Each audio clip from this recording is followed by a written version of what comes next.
Hello my dear students, मेरे प्यारे मित्रों।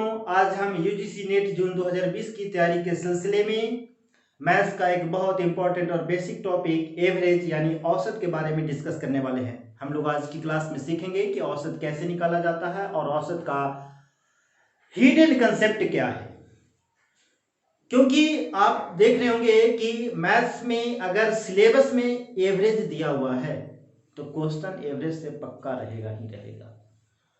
ये क्योंकि ये बहुत सारे टॉपिक को लिंकअप करता है। जैसे मान लिया नंबर सिस्टम में रिलेट करके क्वेश्चन एवरेज से पूछ दिया जाएगा, जैसे एलिगेशन से क्वेश्चन पूछ दिया जाएगा, प्रतिशत परसेंटेज में भी एवरेज पूछ दिया जाएगा, है कि नहीं।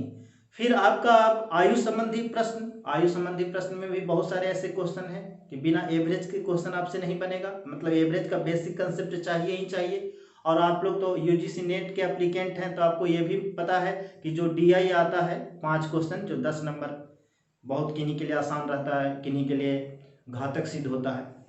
वो 10 नंबर में भी एवरेज निकालने के लिए 1-2 क्वेश्चन रहते हैं वहाँ भी, और एवरेज का अपना सेपरेट क्वेश्चन भी रहने की पूरी संभावना है। तो हम लोग आज एवरेज के कंसेप्ट को सीखेंगे।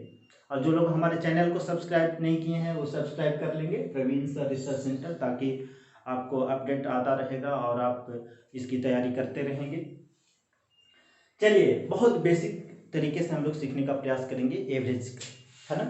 अगर मान लिया जाए कि अगर आपसे पूछे कि एवरेज क्या है, तो आप बताते हैं कि राशियों की कुल योग को अगर राशियों की कुल संख्या से डिवाइड किया जाए तो औसत प्राप्त होता है। जो लोग ऐसी चीज को नहीं समझ पाते हैं तो बोर्ड पे ध्यान देंगे, क्योंकि एग्जाम्पल से समझेंगे।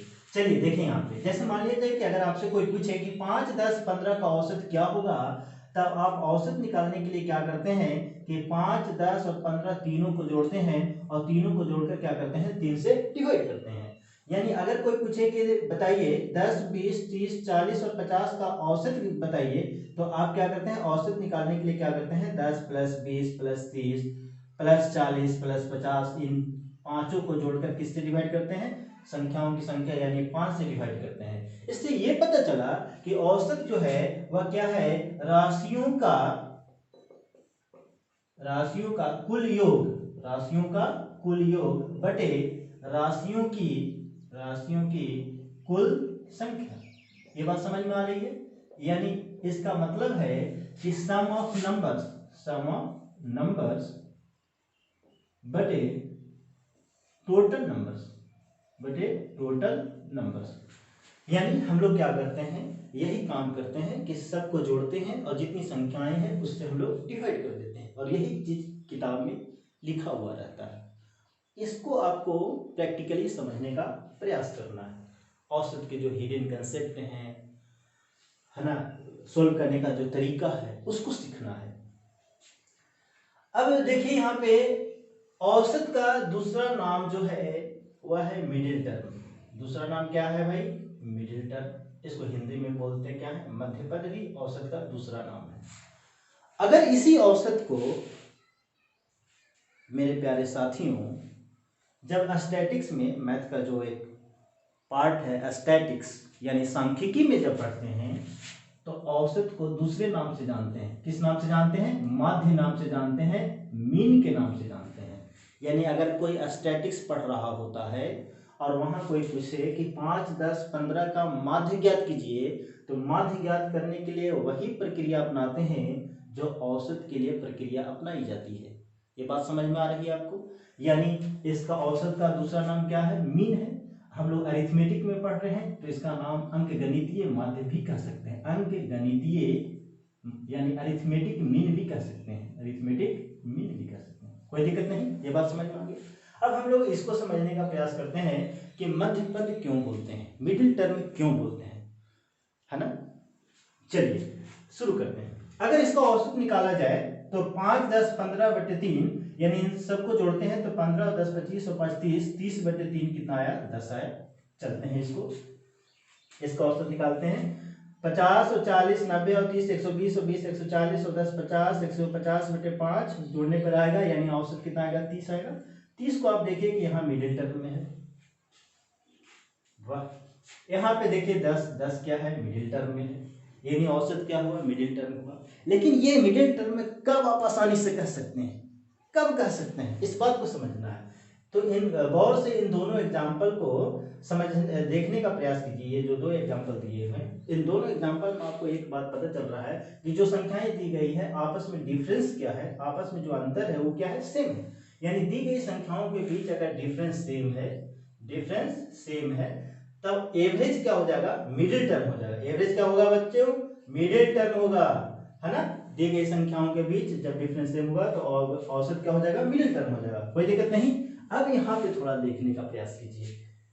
अगर कोई आपसे पूछे कि भाई बताइए 20, 40, 60, 80 और 100 का औसत ज्ञात कीजिए, तो औसत ज्ञात करने के लिए आप देख रहे हैं संख्याओं के बीच आपस में डिफरेंस सेम है, तो औसत क्या हो जाएगा, 60 हो जाएगा। लेकिन अब एक बात और जो बेहतर तरीके से ध्यान देने की जरूरत है, उसको यहाँ पे थोड़ा ध्यान देने की जरूरत है। जैसे मान लिया जाए कि अगर आपसे कोई पूछे कि 2, 4, 6, 8 इसका औसत बताइए। अब यहाँ पे मिडिल टर्म कौन है आपको, अब आप सोच रहे हैं कि 4 को मिडिल टर्म माने कि 6 को मिडिल टर्म माने। अगर 4 को मानते हैं तो मिडिल टर्म 6 को बुरा लगेगा, और 6 को मानते हैं तो 4 को बुरा लगेगा। तो ऐसे कंडीशन में मिडिल टर्म औसत, आप जान रहे हैं कि औसत तो मिडिल टर्म ही होगा। तो औसत निकालने के लिए क्या करेंगे, इन दोनों मिडिल टर्म को जोड़ेंगे, 2 से डिवाइड करेंगे, यानी 6 और 4 10, 10/2 यानी कितना आएगा, 5। आपको ये एहसास भी हो रहा होगा कि इसका मिडिल टर्म है तो 5 ही होता, और 5 आया भी। यानी एवरेज निकालने के लिए आप कह सकते हैं कि मिडिल टर्म औसत होता है। या ऐसे भी आप निकाल सकते हैं कि 4 और 2 6 और 6 12 8 20, 20/4 यानी कितना आएगा, 5। ट्रेडिशनल मेथड से, ट्रेडिशनल मेथड तो हमेशा लेकर चलना ही है, लेकिन जहाँ पे ये सब चीजें जरूरी है, बेसिक बातें, उसको सीखना भी बहुत जरूरी है। चलिए, यानी इससे ये पता चला कि दी गई संख्याओं के बीच अगर डिफरेंस सेम है तो मिडिल टर्म क्या होगा, औसत होगा। और मिडिल टर्म अगर आपको स्पष्ट दिखाई नहीं दे रहा है तो ऐसे कंडीशन में मिडिल एवरेज निकालने के लिए क्या कर सकते हैं, पहला टर्म और अंतिम टर्म इन दोनों को जोड़कर क्या करेंगे, 2 से डिवाइड कर देंगे। कब, जब दी गई संख्याओं के बीच अगर डिफरेंस सेम है और मिडिल टर्म आपको स्पष्ट दिखाई नहीं दे रहा है, तो average first plus last divided by 2। जैसे 5, 10, 15, इसमें भी आप कर सकते हैं 5, 10 और 15 है, तो 5 प्लस 15 अंतिम टर्म 15/2, दोनों को जोड़िए, 20, 20/2 यानी कितना आया, 10 आया। यानी आपको ये बात पता चल गया, कोई दिक्कत नहीं। अब इस पे हम लोग तुरंत सवाल करते हैं। सबसे पहले हम लोगों ने सीखा कि अगर दी गई संख्याओं के बीच अगर डिफरेंस सेम है तो मिडिल टर्म औसत होगा। मिडिल टर्म अगर आपको स्पष्ट नहीं दिखाई दे रहा है तो ऐसे कंडीशन में औसत ज्ञात करने के लिए पहला टर्म और अंतिम टर्म दोनों को जोड़कर 2 से डिवाइड करेंगे, कोई दिक्कत नहीं। अब चलिए इस पे तुरंत क्वेश्चन कर लेते हैं ताकि ये पूरा का पूरा कंसेप्ट आपको समझ में आ जाए। चलिए, अगर आपको फास्ट लगेगा तो कमेंट में जरूर बोलिएगा कि थोड़ा फास्ट लग रहा है ना। अगर मान लीजिए क्वेश्चन है कि प्रथम 10 प्राकृत संख्या का औसत ज्ञात कीजिए। प्रथम 10 प्राकृत संख्या का औसत ज्ञात कीजिए, क्या होगा, find the average of first 10 natural numbers. Natural number को आप जानते हैं क्या होता है, गिनती की संख्या, काउंटिंग नंबर, यानी वैसा संख्या है जो 1 से शुरू होकर अनंत तक जाती है उसको हम लोग प्राकृत संख्या कहते हैं। इसका मतलब हुआ कि 1 2 3 4 5 कहाँ तक, 10 तक का औसत ज्ञात कीजिए। अब देख रहे हैं कि संख्याएं जब लगातार हैं तो दी गई संख्याओं के बीच अगर डिफरेंस यहाँ पे क्या होगा, सेम होगा, और जब डिफरेंस सेम होगा तो एवरेज क्या होगा, मिडिल टर्म। मिडिल टर्म आपको सर्च करने में थोड़ा सा वक्त लग सकता है, तो ऐसे कंडीशन में एवरेज बराबर क्या होगा, पहला टर्म प्लस अंतिम टर्म, दोनों को जोड़कर क्या कर देंगे, 2 से डिवाइड करेंगे। पहला टर्म कौन है, 1 है, अंतिम कौन है, 10 है, दोनों को जोड़कर 2 से डिवाइड करेंगे, 11/2 यानी कितना होगा, 5.5। कोई दिक्कत नहीं, अब आपको ये बात समझ में आ गई।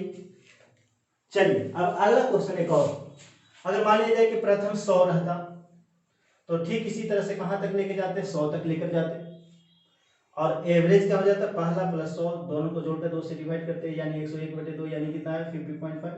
कोई दिक्कत नहीं, टेंशन नहीं। चलिए, ये बात जब समझ में आ ही गया है तब एक क्वेश्चन और जो इस कंसेप्ट का एप्लीकेशन को आपको तय करेगा। चलिए, क्वेश्चन है कि प्रथम 5 प्राकृत संख्याएं, या सीधे लिखिए कि 5 प्राकृत संख्याओं का औसत, 5 प्राकृत संख्याओं का औसत m है। यदि इससे आगे की दो और संख्याओं को शामिल कर लिया जाए, दो और संख्याओं को शामिल कर लिया जाए तो नया औसत क्या होगा? चलिए यहां पे देखिए, 5 लगातार प्राकृतिक संख्या में 5 लगातार क्वेश्चन है, फिर से ध्यान दीजिएगा कि 5 लगातार प्राकृतिक संख्याओं का औसत m है। यदि इससे आगे की दो और संख्याओं को शामिल कर लिया जाए तो नया औसत क्या होगा? ये आपको कंसेप्ट बना देगा एवरेज का, जो कंसेप्ट है यूपी के। इस पे क्वेश्चन कई बार पूछा है एग्जाम में, हजारों बार पूछा हुआ है और आगे भी कई बार लाखों बार पूछे जाने की पूरी संभावना है। कहता है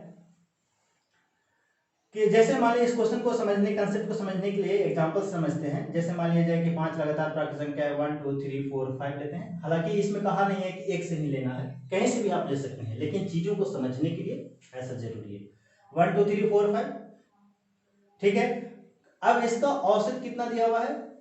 m दिया हुआ है। अगर आपसे कोई पूछे कि 1 2 3 4 5 का औसत कितना होगा तो आप आसानी से बता सकते हैं कि 3 होगा, क्योंकि आपको ये बात बता दिया गया है कि कैसे 3 होगा, और इसका नाम क्या है? m।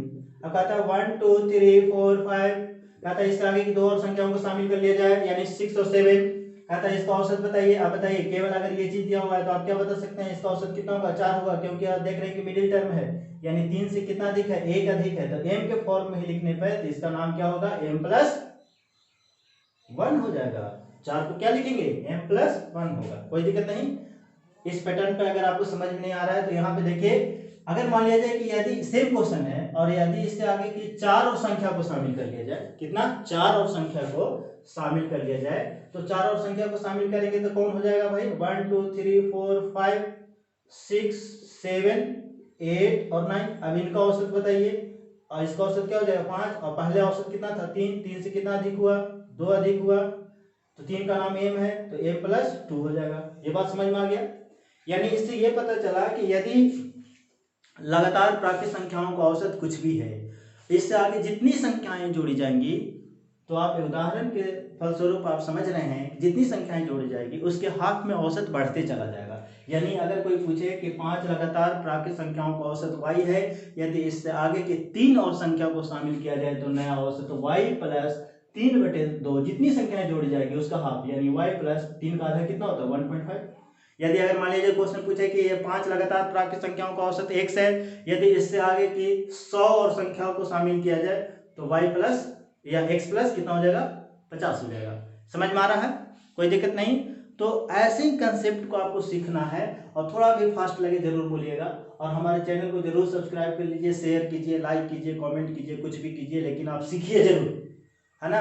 और आपको नेट इसी बार में निकल जाएगा। नेट में कोई बहुत बड़ी चीज थोड़े है, फर्स्ट पेपर ही आपको तय करेगा। फर्स्ट पेपर में 5 नंबर बढ़ाइएगा, नेट निकलेगा।